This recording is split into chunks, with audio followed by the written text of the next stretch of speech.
국민권익위원회가 그제 김건희 여사의 명품백 수수 의혹 사건을 종결 처리했는데요.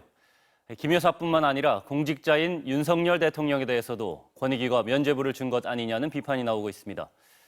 이번 건처럼 공직자의 배우자가 금품을 받아 문제가 된 사례를 들여다보니 공직자 본인이 처벌받았던 경우가 있는 걸로 확인됐습니다. 이준희 기자입니다.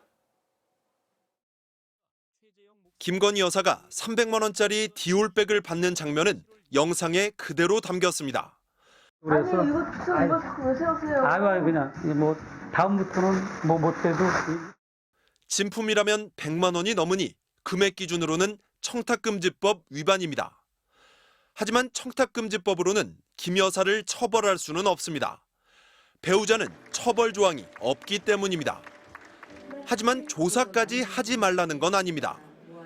2020년 아내가 전 유치원단체 관계자에게 40만 원 상당 금품을 받은 사실이 드러난 장휘국 당시 광주광역시 교육감. 경찰은 장 교육감 아내를 참고인으로 불러 조사했습니다. 교육감인 남편의 직무와 관련 있는 금품인지 등을 확인하기 위해서였습니다. 결국 핵심은 공직자 본인입니다. 김 여사가 받은 디올백도 윤석열 대통령의 직무와 관련한 금품인지 확인이 필요한 겁니다. 사후 조치도 중요합니다. 장 전 교육감은 아내의 금품 수수를 알고 교육청 감사관한테 바로 신고했습니다.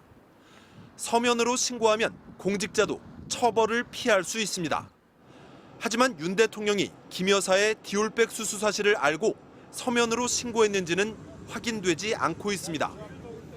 청탁금지법 대상자가 배우자의 금품 수수로 인해 처벌 대상이 된 사례도 있습니다.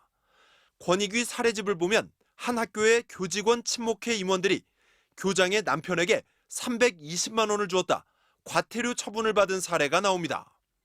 감사 결과 교육청은 아내인 교장에 대해 청탁금지법 위반으로 과태료 처분을 해달라고 학교법인에 요청했고 법원이 심리 중입니다. 교육청은 교장이 돈 지급 사실을 알면서도 신고나 반환 요구 등 처리 절차를 이행하지 않았다고 했습니다. 윤 대통령이 디올백 수수 사실을 언제 알았는지 그리고 신고나 반환 절차를 했는지 조사가 필요한 이유입니다. 권익위는 윤 대통령과 김 여사를 상대로 어떤 조사를 했는지 밝히지 않고 있습니다. MBC 뉴스 이준희입니다.